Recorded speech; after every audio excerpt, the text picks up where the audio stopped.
ইরানের সঙ্গে কোনো চুক্তি না করাই হয়তো আমাদের জন্য ভালো হবে। একথা বলার ২৪ ঘন্টা পেরোনোর আগেই ১৮০ ডিগ্রি ইউটার্ন নিয়েছেন মার্কিন প্রেসিডেন্ট ডোনাল্ড ট্রাম্প।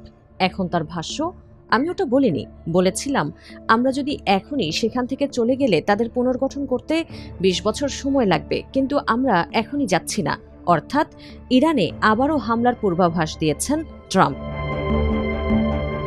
এদিকে স্থায়ী যুদ্ধ বন্ধের লক্ষ্যে যুক্তরাষ্ট্রের কাছে ১৪ দফার একটি শান্তি প্রস্তাব পাঠিয়েছে ইরান, যা পর্যালোচনার কথা জানিয়েছেন মার্কিন প্রেসিডেন্ট ডোনাল্ড ট্রাম্প। তবে কোনো কারণে সেই প্রস্তাব মনোপুত না হলে ইরানে ফের হামলার আভাসও দিয়ে রেখেছেন তিনি। ট্রাম্প বলেন, ইরান যা করেছে তার জন্য তারা এখনও যথেষ্ট মূল্য দেয়নি। আমি এখনই নিশ্চিত করে কিছু বলতে চাই না, তবে তারা খারাপ কিছু করলে অবশ্যই হামলার আশঙ্কা রয়েছে।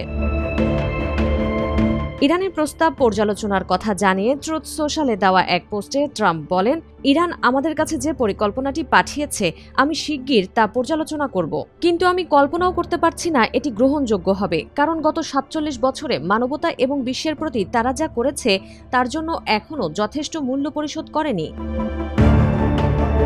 এদিকে ইরানের ১৪ দফা শান্তি প্রস্তাবের বিষয়ে তাসনিম নিউজের প্রতিবেদনে বলা হয়, নতুন প্রস্তাবেও কঠোর কিছু শর্ত দিয়েছে তেহরান, যার মধ্যে রয়েছে ভবিষ্যতে কোনো প্রকার সামরিক আগ্রাসন না চালানোর নিশ্চয়তা, ইরানের ওপর থেকে নৌ অবরোধ ও সব ধরনের নিষেধাজ্ঞা তুলে নেওয়া, বিদেশে জব্দ করা সব সম্পদ ফেরত দেওয়া ইত্যাদি। তবে পারমাণবিক কর্মসূচি নিয়ে আলোচনার বিষয়টি পরবর্তী সময়ের জন্য তুলে রাখতে চায় তেহরান।